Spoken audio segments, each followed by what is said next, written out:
Welcome to Planning for the Future, the podcast. Welcome to the show. We're sitting with Scott Lehigh of Lehigh Retirement Planning and Wealth Preservation. Scott, how are you doing? Fantastic, Brandon. How are you? I'm doing okay. So you are in Las Vegas, Nevada, and it's got to be a little crazy out there right now, isn't it? Oh, it sure is. The Strip. Holy cow! This is probably the only time there hasn't been traffic on the Strip in probably 50 years. It's a ghost town. All of the casinos are closed. All of the restaurants are takeout only. The whole town is pretty much shut down. Yeah. Well, it goes like that everywhere right now. So It seems like now everybody's worried about what their financial future will be. But, that's why people like you are out there to help. So, when it comes to the virus, the quarantine and things being over, it'll take a little bit of time for everything to get back in order, but you'll be able to help with that, right?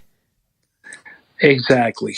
It depends on where everybody is at in their life and what type of investor or planner they are and what they need to do with their finances to get back on their feet and be healthy, and then two, plan for their future. I read a stat that, if it's like 401ks and everything, it could take on average of up to, 6 or 7 years before that gets back to where it was, whereas doing some of the financial planning and the long-term care aspects that you can help with, you can help speed up that process. Yes, one of the things you mentioned, long-term care, that's a great need for people coming up now because of their age. They're starting to boomers, or so many of them that we have here, are running into issues where either one, they're worried about their parents, or two, they're worried about their future needs. In general, say I come to you and I've never done any long-term care planning. How do you go about getting started with that? Well, first we have to take a look at your age, your current assets, and another thing I like to look at is the longevity in your family, so we could sort of kind of figure out what kind of situation you might be in. That's a good point, the longevity in the family. I never really thought about that. If there's Alzheimer's in somebody's family or cancer or high risk of stroke or anything like that, that's something you have to take into account, right? Exactly. And one of the things, averages you look at first, but averages aren't always the case, because for personally, my dad lived with pancreatic cancer for 9 years, where most people get pancreatic cancer in 3 or 4 months and they're dead. So you never know what kind of situation anybody's going to be in until it happens. Wow, 9 years with pancreatic cancer. That's amazing. Yes. That's Patrick Swayze. I mean, he had it like six years, something like that, and everybody was like, "Wow, that's a miracle." 9 years is a tough fight. Your dad must have been a really tough dude. He sure was. He had good doctors as well. One of the things is you have to get the proper care to be able to last that long. And that comes into your planning for the long-term care, too. So times have changed. When you would think of planning for your long-term care, it was kind of a use it or lose it sort of situation. It's not like that anymore. No, it's not. I mean, they still have the traditional policies, but they also have a lot better policies that could help you for the long-term care. You have a lot of asset-based long-term care. You have life insurance policies and annuities that we could use for long-term care. There's many different avenues that we could use. And everybody's situation is different. Yes, everybody's situation is different, and that's why we have to take a look at everybody as an individual and see where we need to help them the most. And when it comes to, recovering from this whole COVID-19 situation, there's going to be some people that are financially really, really hurt from this. And if they had some of that planning in the past, the 401ks that were devastated, a lot of stuff that you've probably done already, these people are still going to be in pretty good financial situations because they had that planning already taken care of, right? Exactly. If you did a full risk profile found out where a person should be, what they could tolerate as far as risk. This way, maybe their 401k, if the market's down 25%, maybe it's only down 12%. Maybe it's not down at all, depending upon their risk tolerance and what kind of investments we plug them into. That makes a lot of sense. The biggest thing that these people are getting is that peace of mind, knowing that their investments are safe. And, even if something like this were to happen again, that if they're doing the right investments and taking the right steps and getting that planning for long-term care, that they're going to be okay. Yes, exactly. The biggest thing is if you plan for an event, you'll be able to take care of it. Nobody really goes out there and can predict a stroke. You can't predict Alzheimer's. You can't predict a heart attack. It's just not out there. Nobody knows. I don't care if there's tarot readings or you go see a psychic. You don't know that on, July 30th, 2025, you're going to have a stroke. But you have to have those things in the just in case file, right?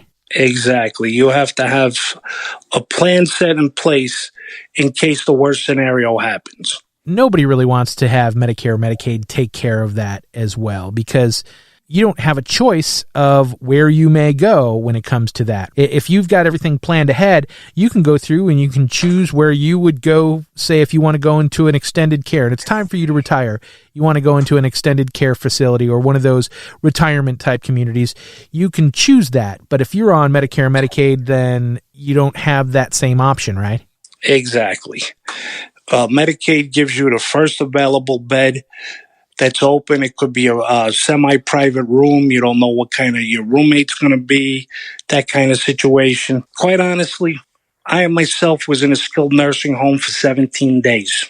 I had to have a hip replaced, and I had to go there for the recovery. And the first week I was there, at 7 o'clock at night, a woman decides to scream for the next hour because she had Alzheimer's.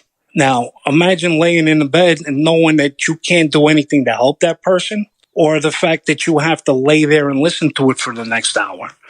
It's a little unnerving. Wow. And if you have your place picked out and you do the right planning, you'll be able to be in a much, much better situation. You could plan for the type of place you want to be. You may even plan to be at home instead of having to go to one of those facilities for a lot longer. People with the right care could stay in a house maybe 6 to 8 years longer than they would if they don't have the proper plan in place. That's a great point. Even though times have changed, it used to be, the kids grow up, they move out, and then the parents get older, and then they move back in with the kids, or the kids move back in with the parents to help take care of them in the future. Right. Many children have been helping their parents out. One of the problems with that, though, is it takes away from the child's life.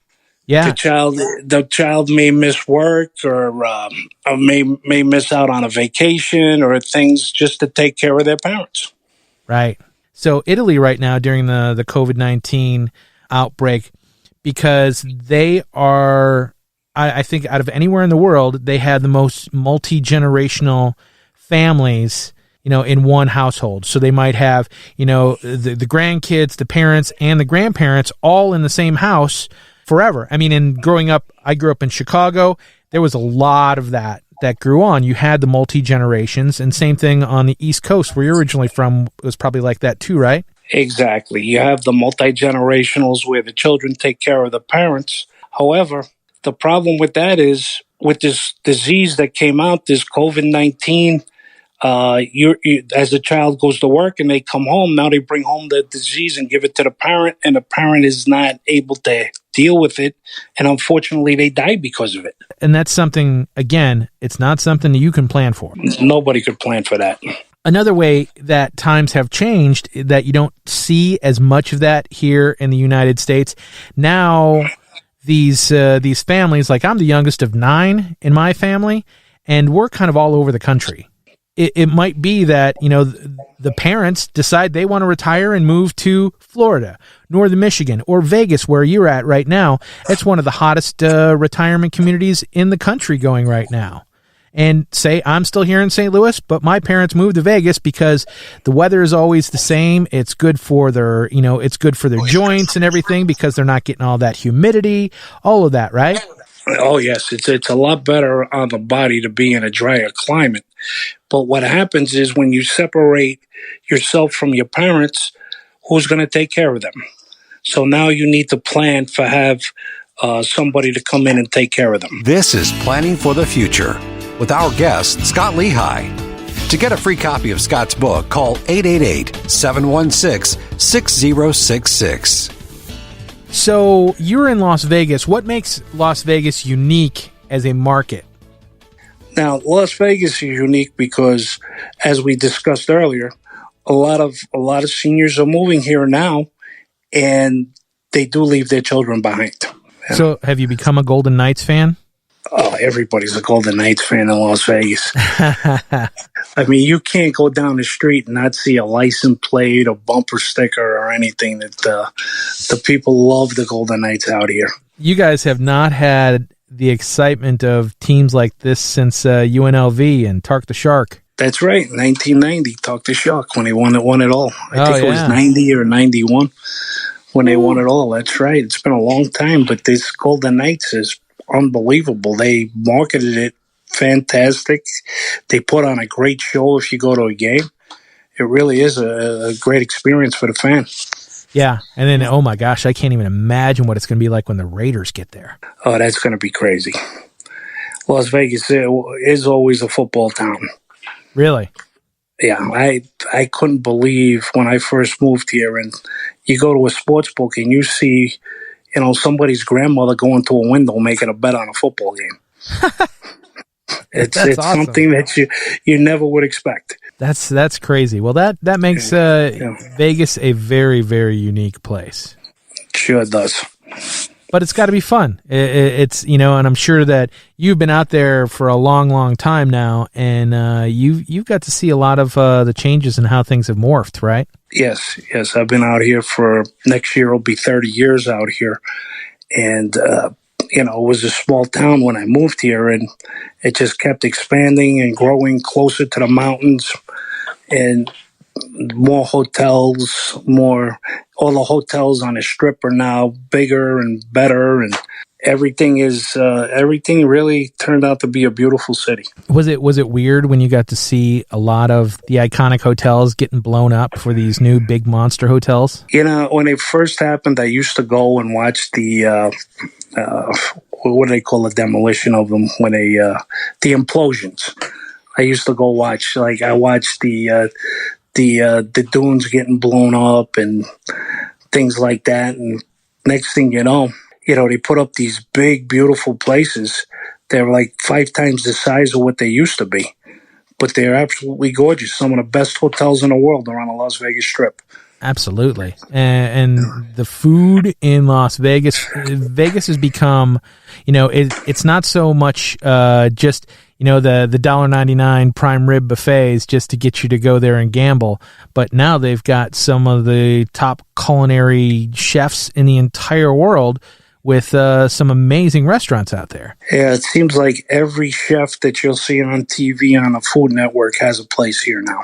And the food is unbelievable. It's one of the best places in the world to come and eat. It's probably hard to even choose. Nobody really goes to Vegas for more than a week or so at a time, right? Vegas is sort of a 3-4 day sort of event, and people are done. So you want to go there and make the most of it. I got to tell you, I had a milkshake not too long ago that had a ice cream sandwich in it. The creations these people are coming up with food, the different combinations, has just been amazing. That's awesome. It makes it easy not to go to the same place every day if you didn't want to. Yeah, it's hard to get bored in Las Vegas, isn't it? It sure is. So let's talk a little bit more about Las Vegas as a market when it comes to planning for your retirement and long-term care. It's a huge retirement market. They've been building out there for years, and the boom is just going crazy. And they're constantly building more and more retirement communities, and they fill them up so fast. So many people, 55 or over communities. I think they have 6 or 7 of them here in town right now. that, you know,